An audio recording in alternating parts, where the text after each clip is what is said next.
چپ رہے. میرے عزیزوں، میں تماشے والی مجلسوں میں جانے کا عادی نہیں ہوں. میں نے سب سے پہلے ہی کہا یہ محفل رسول ہے، اس کا ادب برقرار رکھنا ضروری ہے. یہاں اہل دل ہوتے ہیں، اللہ کے ملائکہ اترتے ہیں. بہرحال بات میں کمپلیٹ کر رہا ہوں، توجہ.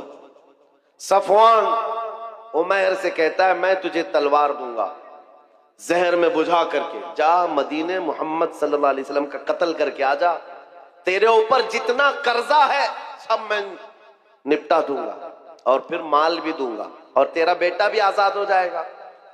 تو عمیر بن وہب کہتا ہے ٹھیک ہے، میں اس کام کے لیے راضی ہوں. تلوار لیا. یہ بات کہاں ہو رہی ہے؟ خانہ کعبہ کے سامنے حتیم میں بیٹھ کر صرف دو لوگ ہیں اور کوئی نہیں ہے. تلوار کو زہر میں بجھا کر کے مدینے آ گیا عمیر بن وہب.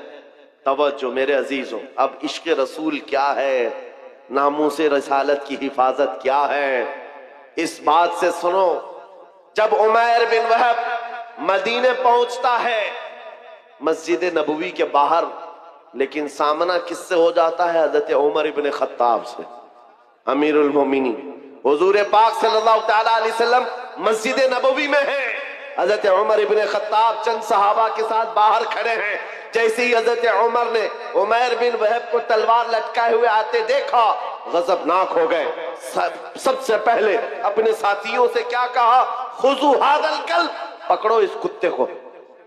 اب لوگوں کو یہ لگتا ہے آپ بار بار تقریر میں کتا کہتے ہیں، اور کچھ لوگوں کو لگتا ہے یہ گالی آپ دیتے ہیں، سخت جملے بولتے ہیں.